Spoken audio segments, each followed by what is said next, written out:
ನಮಸ್ಕಾರ ಸ್ನೇಹಿತರೆ, 2026-27ನೇ ಒಂದು ಶೈಕ್ಷಣಿಕ ವರ್ಷಕ್ಕೆ ನಾವು ಟೆಕ್ಸ್ಟ್ ಬುಕ್ ಇಂಡೆಂಟನ್ನು SATS ತಂತ್ರಾಂಶದಲ್ಲಿ ಸಲ್ಲಿಸಬೇಕಾದ್ರೆ ಈಗ ಬೈಲಿಂಗ್ವಲ್ ಒಂದು ಸಬ್ಜೆಕ್ಟ್ಗಳಿಗೆ ಅಥವಾ ಬೈಲಿಂಗ್ವಲ್ನ ಒಂದು ಟೈಟಲ್ಸ್ಗಳಿಗೆ ನಾವು ಯಾವ ರೀತಿ ಟೆಕ್ಸ್ಟ್ ಬುಕ್ ಇಂಡೆಂಟನ್ನು ಸಬ್ಮಿಟ್ ಮಾಡಬೇಕು ಅಂತಕ್ಕಂಥದ್ದನ್ನು ಈಗ ನೋಡೋಣ. ಮೊದಲಿಗೆ ನೀವು ನಿಮ್ಮ ಸ್ಕೂಲ್ STSಗೆ ಒಂದು ಲಾಗಿನ್ ಆಗಿ, ನಾನೀಗ ಲಾಗಿನ್ ಆಗಿದ್ದೇನೆ. ಸೊ ಹೋಮ್ ಪೇಜಲ್ಲಿ ಈ ಒಂದು ಟೆಕ್ಸ್ಟ್ ಬುಕ್ ಇಂಡೆಂಟನ್ನು ಸಬ್ಮಿಟ್ ಮಾಡ್ತಕ್ಕಂತಹ ಒಂದು ಆಪ್ಷನ್ಗಾಗಿ ಇಲ್ಲಿ ಎಡಗಡೆ ಇರತಕ್ಕಂತಹ ಮೆನುಗಳಲ್ಲಿ ನೀವೇನು ಮಾಡಿ, ಇಲ್ಲಿ ಟೆಕ್ಸ್ಟ್ ಬುಕ್ ಮ್ಯಾನೇಜ್ಮೆಂಟ್ ಮೇಲೆ ಕ್ಲಿಕ್ಕನ್ನು ಮಾಡಿ, ನಂತರ ಇಲ್ಲಿ ಟೆಕ್ಸ್ಟ್ ಬುಕ್ ಇಂಡೆಂಟ್ ಎಂಟ್ರಿ ಮೇಲೆ ಕ್ಲಿಕ್ ಮಾಡಿ, ನಂತರ ಇಲ್ಲಿ ನಿಮಗೆ text book indent entry interface page ಬರ್ತದೆ. ಇಲ್ಲಿ ಅಕಾಡೆಮಿಕ್ ಇಯರ್ 2026-27 ಅಂತ ಇರ್ತದೆ. ಸರ್ಚ್ ಮೇಲೆ ಕ್ಲಿಕ್ ಮಾಡಿ ಕೆಳಗಡೆಗೆ ಸ್ಕ್ರಾಲ್ ಮಾಡಿ. ಸೊ ನೋಡಬಹುದಾಗಿರುತ್ತದೆ ನಿಮಗೆ ಟೆಕ್ಸ್ಟ್ ಬುಕ್ ಇಂಡೆಂಟ್ ಸಬ್ಮಿಟ್ ಮಾಡತಕ್ಕಂತಹ ಒಂದು ಅವಧಿ 18 ಫೆಬ್ರವರಿ 2026 ಕೊನೆಯ ದಿನಾಂಕವಾಗಿರುತ್ತದೆ. ಮತ್ತು ಇಲ್ಲಿ ಅಕಾಡೆಮಿಕ್ ಇಯರ್ 26-27 ಇದೆ. Class select down arrow mark ಮೇಲೆ ಕ್ಲಿಕ್ ಮಾಡಿ, ಇಲ್ಲಿ ತರಗತಿ ಮೊದಲನೇ ತರಗತಿಯನ್ನು ನಾನೀಗ ಸೆಲೆಕ್ಟ್ ಮಾಡ್ಕೊಳ್ತಾ ಇದ್ದೇನೆ. ಸೊ ಸೆಲೆಕ್ಟ್ ಮೀಡಿಯಮ್ ಇಲ್ಲಿ ಬೈ ಡಿಫಾಲ್ಟ್ ಆಗಿ ಕನ್ನಡ ಅಂತ ಇದೆ. ಸರ್ಚ್ ಮೇಲೆ ಕ್ಲಿಕ್ ಮಾಡ್ತೇನೆ. ಸೊ ಕೆಳಗಡೆಗೆ ಸ್ಕ್ರಾಲ್ ಮಾಡಿದಾಗ ನೋಡಬಹುದು, ನಾವು ಸೆಲೆಕ್ಟ್ ಮಾಡಿಕೊಂಡಿರ್ತಕ್ಕಂತಹ ಸ್ಟ್ಯಾಂಡರ್ಡ್ಗೆ ಬೈಲಿಂಗ್ವಲ್ನ ಒಂದು ಟೈಟಲ್ಸ್ಗಳನ್ನು ನೋಡ್ತಾ ಬಂದಾಗ ಒಟ್ಟು 9 ಟೈಟಲ್ಸ್ಗಳಿವೆ. ಈ 9 ಟೈಟಲ್ಸ್ಗಳಲ್ಲಿ ನಾವು ನೋಡ್ತಾ ಬಂದಾಗ ನೋಡ್ಬೋದಾಗಿರುತ್ತದೆ, ಇದರಲ್ಲಿ EVSಗೆ ಸಂಬಂಧಿಸಿದಂತೆ ಒಂದು ಟೈಟಲ್ ಇದೆ, ಇಂಗ್ಲೀಷ್ EVS ಬೈಲಿಂಗ್ವಲ್ ಅಂತ. ಆಮೇಲೆ ಮ್ಯಾಥಮೆಟಿಕ್ಸ್ಗೆ ಸಂಬಂಧಿಸಿದಂತೆ mathematics NCERT bilingual part 1 part 2 ಅಂತ ಇದೆ. ಮತ್ತು ಇಂಗ್ಲೀಷ್ಗೆ ಸಂಬಂಧಿಸಿದಂತೆ ಇಂಗ್ಲೀಷ್ ಮೃದಂಗ NCERT ಇಂಗ್ಲೀಷ್ ಪಾರ್ಟ್ 1 ಪಾರ್ಟ್ 2 ಅಂತ 2 ಟೈಟಲ್ಸ್ಗಳಿವೆ. ಮತ್ತು ವ್ಯಾಲ್ಯೂ ಎಜುಕೇಷನ್ ಒಂದಿದೆ, ಮತ್ತು student dairy class first standard ಅಂತ ಇದೆ. ನೆಕ್ಸ್ಟ್ ಲ್ಯಾಂಗ್ವೇಜ್ ಕನ್ನಡಗೆ ಸಬಿಗನ್ನಡ ಪಾರ್ಟ್ 1 ಪಾರ್ಟ್ 2 ಅಂತ ಇದೆ. ಅಂದರೆ ಒಟ್ಟು 9 ಟೈಟಲ್ಸ್ಗಳಿರ್ತಕ್ಕಂಥದ್ದನ್ನು ನೋಡ್ಬೋದು. ಇಷ್ಟು 9 ಟೈಟಲ್ಗಳಿಗೆ ನಾನೀಗ ಇಲ್ಲಿ ಎಸ್ಟಿಮೇಟೆಡ್ ಸ್ಟ್ರೆಂಗ್ನಲ್ಲಿರುವಂತಹ ಒಂದು ಸ್ಟೂಡೆಂಟ್ಸ್ಗಳ ಸಂಖ್ಯೆಯನ್ನೇ ಈ ಕ್ವಾಂಟಿಟಿ ಆಫ್ ಬುಕ್ಸ್ ರಿಕ್ವೈರ್ಡ್ನಲ್ಲಿ ಬರ್ತಕ್ಕಂತಹ ಪ್ರೀ ಕಾಲಮ್ನಲ್ಲಿ ಆಯಾ ಒಂದು ಟೈಟಲ್ಗಳ ಮುಂದೆ ಸೇಮ್ ಒಂದು ಸಂಖ್ಯೆಯನ್ನು ಎಂಟರ್ ಮಾಡುತ್ತೇನೆ. ಸೇವ್ ಮೇಲೆ ಕ್ಲಿಕ್ ಮಾಡುತ್ತೇನೆ. ಸೊ ನಿಮಗೆ ಸಬ್ಮಿಟ್ ಡೇಟಾ ಸಕ್ಸಸ್ಫುಲಿ ಅಂತ ಈ ರೀತಿ ಗ್ರೀನ್ ಕಲರ್ನಲ್ಲಿ ಬರುತ್ತದೆ. ಮತ್ತು ಕ್ಲಾಸ್ನಲ್ಲಿ ನಾನೀಗ 2ನೇ ತರಗತಿಯನ್ನು ಸೆಲೆಕ್ಟ್ ಮಾಡಿಕೊಳ್ಳುತ್ತೇನೆ. ಮೀಡಿಯಮ್ನಲ್ಲಿ ಬೈ ಡಿಫಾಲ್ಟ್ ಆಗಿ ಇಲ್ಲಿ ಕನ್ನಡ ಅಂತ ಇದೆ, ಸೆಲೆಕ್ಟ್ ಮಾಡ್ಕೊಳ್ತೇನೆ. ಸರ್ಚ್ ಮೇಲೆ ಕ್ಲಿಕ್ ಮಾಡ್ತೇನೆ, ಕೆಳಗಡೆಗೆ ಸ್ಕ್ರಾಲ್ ಮಾಡ್ತೇನೆ. 2ನೇ ತರಗತಿಗೆ ಬೈಲಿಂಗ್ವಲ್ಗಳ ಟೈಟಲ್ಗಳಲ್ಲಿ ಒಟ್ಟು 10 ಟೈಟಲ್ಗಳು ಬರ್ತದೆ. ಸೊ ಮೊದಲನೇ ತರಗತಿಗಿಂತ ಇಲ್ಲೊಂದು ಟೈಟಲ್ ಜಾಸ್ತಿ ಇರ್ತದೆ. ಅದು ಯಾವುದಪ್ಪ ಅಂದರೆ EVS ಫಸ್ಟ್ ಸ್ಟ್ಯಾಂಡರ್ಡ್ಗೆ ಬೈಲಿಂಗ್ವಲ್ EVS ಅಂತ ಮಾತ್ರ ಇತ್ತು. ಬಟ್ ಇಲ್ಲಿ ಏನಾಗ್ತದೆ, ಸೆಕೆಂಡ್ ಸ್ಟ್ಯಾಂಡರ್ಡ್ಗೆ 2ನೇ ತರಗತಿಗೆ ಬೈಲಿಂಗ್ವಲ್ EVS ಪಾರ್ಟ್ 1 ಪಾರ್ಟ್ 2 ಒಂದು ಟೈಟಲ್ಸ್ಗಳಾಯಿತು. ಮತ್ತು ಮ್ಯಾಥಮೆಟಿಕ್ಸ್ಗೆ NCERT ಬೈಲಿಂಗ್ವಲ್ ಪಾರ್ಟ್ 1 ಪಾರ್ಟ್ 2 ಅಂತ 2 ಆಯಿತು, 4 ಆಯಿತು ಒಟ್ಟು. ಆಮೇಲೆ ಇಂಗ್ಲೀಷ್ಗೆ ಸಂಬಂಧಿಸಿದಂತೆ ಮೃದಂಗ ಇಂಗ್ಲೀಷ್ ಪಾರ್ಟ್ 1 ಪಾರ್ಟ್ 2 ಅಂತ 2 ಟೈಟಲ್ಗಳು ಬರ್ತವೆ, ಒಟ್ಟು 6 ಟೈಟಲ್ಗಳಾಯಿತು.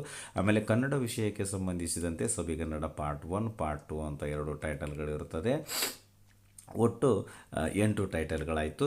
ನೆಕ್ಸ್ಟು ಇನ್ನು ವ್ಯಾಲ್ಯೂ ಎಜುಕೇಷನ್ನು ಮತ್ತು ಸ್ಟೂಡೆಂಟ್ ಡೈರಿ ಇವೆರಡು ಟೈಟಲ್ಗಳು ಸೇರಿ ಒಟ್ಟು 10 ಟೈಟಲ್ಗಳು ನಿಮಗಿಲ್ಲಿ ಶೋ ಆಗುತ್ತದೆ.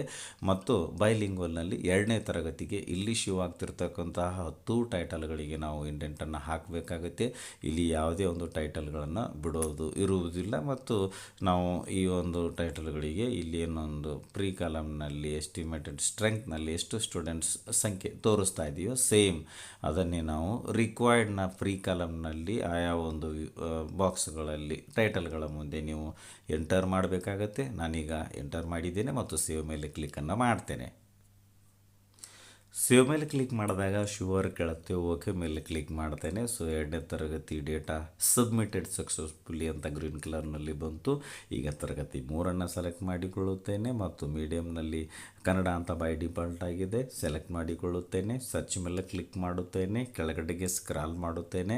ಸೊ ನೋಡಬಹುದು ಬೈಲಿಂಗ್ವಲ್ನ 3ನೇ ತರಗತಿಗೆ ಒಟ್ಟು 10 ಟೈಟಲ್ಗಳು ಬರ್ತದೆ, ಸೇಮ್ 2ನೇ ತರಗತಿಗಳಿಗಿದ್ದಂತೆ. ಅಂದರೆ ಮೇನ್ ನಮ್ಮ 4 ಸಬ್ಜೆಕ್ಟ್ಗಳು ಬರ್ತದೆ, ಕನ್ನಡ, ಪರಿಸರ ಅಧ್ಯಯನ, ಗಣಿತ ಮತ್ತು ಇಂಗ್ಲೀಷ್. ಈ ಒಂದು ಸಬ್ಜೆಕ್ಟ್ಗಳಿಗೆ ತಲಾ 2 ಟೈಟಲ್ಗಳು. ಮತ್ತು ಇನ್ನೆರಡು ಟೈಟಲ್ಗಳಲ್ಲಿ ಅಂದರೆ 8 ಆಯಿತು. ಇನ್ನೆರಡು ಟೈಟಲ್ಗಳು, ಒಂದು ವ್ಯಾಲ್ಯೂ ಎಜುಕೇಷನ್ನು, ಇನ್ನೊಂದು ಸ್ಟೂಡೆಂಟ್ ಡೈರಿ ಕ್ಲಾಸ್ 3 ಅಂತ. ಸೊ ಈ ಒಂದು ಟೈಟಲ್ಗಳಿಗೆ ಇಲ್ಲಿ ನಾನು ಇಂಡೆಂಟನ್ನು ಇಲ್ಲಿರುವಂಥ ಎಸ್ಟಿಮೇಟೆಡ್ ಸ್ಟ್ರೆಂಗ್ತ್ನಲ್ಲಿರುವಷ್ಟೇ ಒಂದು ನಂಬರ್ಸ್ ಸಂಖ್ಯೆಯನ್ನು ಸ್ಟೂಡೆಂಟ್ಸ್ ಸಂಖ್ಯೆಯನ್ನು ಇಲ್ಲಿ ಆಯಾ ಒಂದು ಟೈಟಲ್ಗಳ ಮುಂದೆ ವೈಟ್ ಬಾಕ್ಸ್ನಲ್ಲಿ ಫಿಲ್ ಮಾಡ್ತೇನೆ. ಸೇವ್ ಮೇಲೆ ಕ್ಲಿಕ್ ಮಾಡ್ತೇನೆ.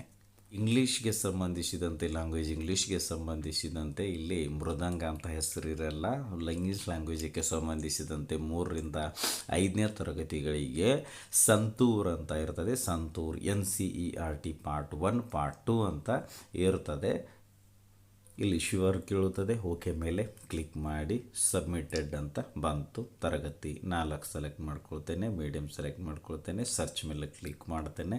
ಕೆಳಗಡೆಗೆ ಸ್ಕ್ರಾಲ್ ಮಾಡಿದಾಗ ಬೈಲಿಂಗ್ವಲ್ನ 4th ಸ್ಟ್ಯಾಂಡರ್ಡ್ಗೆ ಸೇಮ್ 3ನೇ ತರಗತಿಯಲ್ಲಿರುವಂತೆಯೇ 10 ಟೈಟಲ್ಸ್ಗಳು ಶೋ ಆಗುತ್ತದೆ. ಅಂದರೆ ಕನ್ನಡ ಮತ್ತು ಇಂಗ್ಲೀಷು, ಆಮೇಲೆ ಗಣಿತ ಮತ್ತು ಪರಿಸರ ಅಧ್ಯಯನ, ಇವುಗಳಿಗೆ ತಲಾ 2 ಟೈಟಲ್ಸ್ಗಳಿರುತ್ತದೆ. ವ್ಯಾಲ್ಯೂ ಎಜುಕೇಷನ್ನು ಮತ್ತು ಸ್ಟೂಡೆಂಟ್ ಡೈರಿ ಕ್ಲಾಸ್ 4 ಒಟ್ಟು 10 ಟೈಟಲ್ಗಳಾಗುತ್ತೆ. ಮತ್ತು ಇಲ್ಲಿಯೂ ಕೂಡ 3ನೇ ತರಗತಿಗಿರುವಂತೆ ಇಂಗ್ಲೀಷ್ಗೆ ಇಲ್ಲಿ santoor NCERT English part 1 part 2 ಅಂತ ಇರ್ತದೆ. ಕನ್ನಡಕ್ಕೆ ಸವಿಗನ್ನಡ ಪಾರ್ಟ್ 1 ಪಾರ್ಟ್ 2 ಅಂತ ಇರ್ತದೆ. 4 ಆಯಿತು. ಮತ್ತು ಗಣಿತಕ್ಕೆ mathematics NCERT bilingual part 1 part 2 ಅಂತ ಇರ್ತದೆ. ಆಮೇಲೆ EVSಗೆ English EVS bilingual part 1 part 2 ಅಂತ ಇರ್ತದೆ.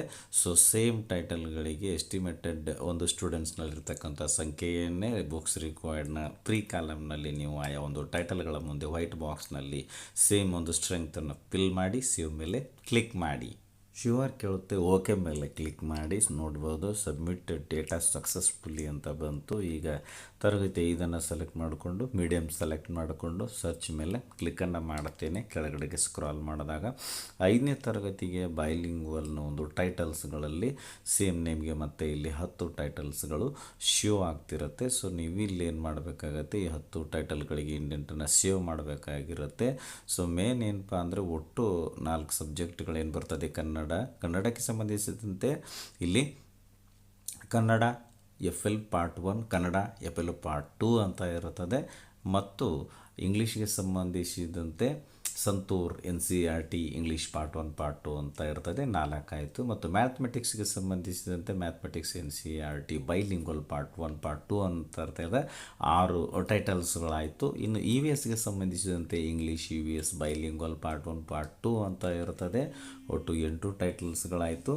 ನೆಕ್ಸ್ಟು ವ್ಯಾಲ್ಯೂ ಎಜುಕೇಷನ್ನು ಮತ್ತು ಸ್ಟೂಡೆಂಟ್ ಡೈರಿ ಕ್ಲಾಸ್ 5 ಇವೆರಡು ಟೈಟಲ್ಸ್ಗಳು. ಒಟ್ಟು 8 ಪ್ಲಸ್ 2 10 ಟೈಟಲ್ಗಳಾಗುತ್ತೆ. ಸೊ ಇಲ್ಲಿ ಒಂದು ಸ್ಟೂಡೆಂಟ್ ಸಂಖ್ಯೆಯನ್ನು ಇಲ್ಲಿ ಎಸ್ಟಿಮೇಟೆಡ್ನಲ್ಲಿರುವಂತೆಯೇ ಈ ರಿಕ್ವೈರ್ಡ್ನ ಒಂದು ಪ್ರೀ ಕಾಲಮ್ನಲ್ಲಿ ಆಯಾ ಒಂದು ಟೈಟಲ್ಗಳ ಮುಂದೆ ಪ್ರತಿಯೊಂದು ಟೈಟಲ್ಗೂ ಎಂಟರ್ ಮಾಡಿ ನಂತರ ಸೇವ್ ಮೇಲೆ ಕ್ಲಿಕ್ ಮಾಡಿ. ಸೇವ್ ಮೇಲೆ ಕ್ಲಿಕ್ ಮಾಡಿದಾಗ ಶ್ಯೂರ್ ಕೇಳುತ್ತೆ. ಓಕೆ ಮೇಲೆ ಕ್ಲಿಕ್ ಮಾಡಿ. ಸೊ ನೋಡ್ಬೋದು 5ನೇ ತರಗತಿಗೂ ಕೂಡ ಸಬ್ಮಿಟ್ ಡೇಟಾ ಸಕ್ಸಸ್ಫುಲಿ ಅಂತ ಬಂತು. ಸೊ ಈಗ ಎಲ್ಲ ತರಗತಿಗಳಿಗೆ ಇಂಡೆಂಟ್ ಸೇವ್ ಮಾಡಿರೋದನ್ನು ಮತ್ತೊಂದು ಸಲ ಕ್ಲಾಸ್ ವೈಸ್ ನೀವು 1 by 1 ಚೆಕ್ ಮಾಡ್ಕೊಳ್ಳೋ ಕ್ಲಾಸ್ ಮೀಡಿಯಮ್ ಸೆಲೆಕ್ಟ್ ಮಾಡಿಕೊಂಡು ಸರ್ಚ್ ಮೇಲೆ ಕ್ಲಿಕ್ ಮಾಡಿ ಒಂದು ಸಲ ಚೆಕ್ ಮಾಡಿಕೊಳ್ಳಿ. ಇದೇ ರೀತಿ ಉಳಿದ ಒಂದು ತರಗತಿಗಳಿಗೂ ಚೆಕ್ ಮಾಡಿಕೊಳ್ಳಿ. ಸೊ ನೀವು ಎಲ್ಲ ಒಂದು ತರಗತಿಗಳಿಗೆ ಈ ಒಂದು ಇಂಡೆಂಟನ್ನು ಸೇವ್ ಮಾಡಿದ ಮೇಲೂ ಕೂಡ ನಿಮಗೇನು ಬಂದಿರುತ್ತದೆ, ಪ್ರತಿಯೊಂದು ತರಗತಿಗೆ ಇಲ್ಲಿ ಲಾಸ್ಟಲ್ಲಿ ಅಪ್ಡೇಟ್ ಅಂತ ಬಂದಿರುತ್ತದೆ. ಕ್ಲಿಕ್ ಮಾಡೋದರ ಮೂಲಕ ನೀವು ಸೇವ್ ಮಾಡಿರ್ತಕ್ಕಂಥದ್ರಲ್ಲಿ ಅಪ್ಡೇಟ್ ಇದ್ದರೆ ಅಪ್ಡೇಟ್ ಕೂಡ ಮಾಡಿಕೊಳ್ಳಬಹುದಾಗಿರುತ್ತದೆ. ಸೊ ಎಲ್ಲ ತರಗತಿಗಳಿಗೆ ಇಂಡೆಂಟನ್ನು ಸೇವ್ ಮಾಡಿದ ಮೇಲೆ ಒಂದು ಸಲ ಚೆಕ್ ಮಾಡಿಕೊಂಡ ಮೇಲೆ ಇಲ್ಲಿ indent report and final submit ಅಂತಕ್ಕಂಥ ಬಟನ್ ಮೇಲೆ ನೀವು ಕ್ಲಿಕ್ಕನ್ನು ಮಾಡಿ. ಸೊ ನೆಕ್ಸ್ಟ್ ನಿಮಗೇನಾಗುತ್ತೆ, ಇಲ್ಲಿ ರಿಪೋರ್ಟ್ನ ಒಂದು ಇಂಟರ್ಫೇಸ್ ಪೇಜ್ ಬರ್ತದೆ. ಈ ಒಂದು ರಿಪೋರ್ಟ್ನಲ್ಲಿ ಸೊ ಸ್ಕ್ರಾಲ್ ಮಾಡ್ತಾ ಬನ್ನಿ. ಒಟ್ಟು ನೋಡಬಹುದು 49 ಟೈಟಲ್ಗಳು ನಿಮಗೆ ಇಲ್ಲಿ ಬರಬೇಕು. 1 to 5th ಇತ್ತಪ್ಪ ಅಂತಂದರೆ ಬೈಲಿಂಗ್ವಲ್ನ ಒಂದು ಸ್ಕೂಲ್ಗಳಿಗೆ ಒಟ್ಟು 49 ಟೈಟಲ್ಸ್ ಬರಬೇಕು. ಆಮೇಲೆ ನೀವು ಇಲ್ಲಿ ಟೋಟಲ್ ಒಂದು ಏನಪ್ಪ ಅಂದರೆ ಇಲ್ಲಿ ರಿಪೋರ್ಟ್ನಲ್ಲಿ ನೋಡಬಹುದಾಗಿರುತ್ತದೆ. ಟೋಟಲ್ ಕ್ಲಾಸ್ ಸ್ಟ್ರೆಂಗ್ತ್ನಲ್ಲಿ ಎಲ್ಲ ತರಗತಿಗಳಿಗೆ ಸೇರಿಸಿ ಏನೊಂದು ನಿಮಗೆ ಟೋಟಲ್ ಒಂದು ಸಂಖ್ಯೆ ಶೋ ಆಗ್ತಿರುತ್ತೆ. ಸೇಮ್ ಒಂದು ಸಂಖ್ಯೆ ನಿಮಗೆ ಏನಾಗಬೇಕಾಗ್ತದೆ, text book indented R reported ಈ ಒಂದು ಕಾಲಮ್ನಲ್ಲಿ ಬರ್ತಕ್ಕಂತಹ ಒಂದು ಸಂಖ್ಯೆಗೂ ಮತ್ತು ಟೋಟಲ್ ಕ್ಲಾಸ್ ಸ್ಟ್ರೆಂಗ್ತ್ನಲ್ಲಿ ಬರ್ತಕ್ಕಂತಹ ಸಂಖ್ಯೆಗೂ ಟ್ಯಾಲಿ ಬರಬೇಕು. ಸೊ ಮತ್ತೊಂದು ಸಲ ನೀವು ಎಲ್ಲ ಟೈಟಲ್ಗಳಿಗೆ ಒಂದು ಆಯಾ ಒಂದು ತರಗತಿವಾರು ಒಂದು ಇಂಡೆಂಟ್ ಕೊಟ್ಟಿರ್ತಕ್ಕಂಥದ್ದನ್ನು ಅಥವಾ ಸೇವ್ ಮಾಡಿರ್ತಕ್ಕಂಥದ್ದನ್ನು ಕನ್ಫರ್ಮ್ ಮಾಡಿಕೊಳ್ಳಿ. ನಂತರ ಇಲ್ಲಿ ಫ್ರೀಸ್ ಡೇಟಾ ಮತ್ತು ರಿಪೋರ್ಟ್ ಅಂತಕ್ಕಂಥ ಬಟನ್ ಇರ್ತದೆ. ಮೊದಲಿಗೆ ರಿಪೋರ್ಟ್ ಮೇಲೆ ಕ್ಲಿಕ್ ಮಾಡೋದ್ರ ಮೂಲಕ ಈ ಒಂದು ಟೆಕ್ಸ್ಟ್ ಬುಕ್ ಇಂಡೆಂಟ್ನ ಒಂದು ರಿಪೋರ್ಟನ್ನು ನೀವು ಪ್ರಿಂಟ್ ತೆಗೆದುಕೊಳ್ಳಬಹುದಾಗಿರುತ್ತದೆ. ಮೊದಲಿಗೆ ಇದನ್ನು PDF ರೂಪದಲ್ಲಿ ಸೇವ್ ಮಾಡಿಕೊಳ್ಳಿ. ಸೊ ನಂತರ ಏನು ಮಾಡಿ, ಇಲ್ಲಿ ನೀವು ಫ್ರೀಸ್ ಡೇಟಾ ಮೇಲೆ ಕ್ಲಿಕ್ಕನ್ನು ಮಾಡಿ. ಈಗ ಫ್ರೀಸ್ ಡೇಟಾ ಮೇಲೆ ಕ್ಲಿಕ್ ಮಾಡಿದಾಗ ಮತ್ತೊಂದು ಸಲ ಓಕೆ ಮೇಲೆ ಓಕೆ ಕ್ಲಿಕ್ ಮಾಡಿ. ಪೇಜಲ್ಲಿ ಮತ್ತೊಂದು ಸಲ ಓಕೆ ಮೇಲೆ ಕ್ಲಿಕ್ ಮಾಡಿ. ಸೊ ನೋಡಬಹುದು ಡೇಟಾ ಫ್ರೀಸ್ಡ್ ಸಕ್ಸಸ್ಫುಲಿ ಅಂತ ಗ್ರೀನ್ ಕಲರ್ನಲ್ಲಿ ಬರುತ್ತದೆ. ವಿಡಿಯೋ ಇಷ್ಟ ಆದರೆ ಲೈಕ್ ಮಾಡಿ, ಉಪಯುಕ್ತ ಅನಿಸಿದರೆ ಶೇರ್ ಮಾಡಿ. ಈ ರೀತಿ ವಿಡಿಯೋಗಳಿಗಾಗಿ ಚಾನಲ್ಗೆ ಸಬ್ಸ್ಕ್ರೈಬ್ ಆಗಿ, ಬೆಲ್ ಬಟನ್ ಪ್ರೆಸ್ ಮಾಡಿ, ನೋಟಿಫಿಕೇಷನಲ್ಲಿ ಆಲ್ ಸೆಲೆಕ್ಟ್ ಮಾಡಿಕೊಳ್ಳಿ. ನಾವು ಮಾಡೋ ವಿಡಿಯೋಗಳ ಅಪ್ಡೇಟ್ಸ್ ಪಡಿತಾ ಇರಿ. Thanks for watching. ಧನ್ಯವಾದಗಳು. ಒಂದೇ ಮಾತರಂ.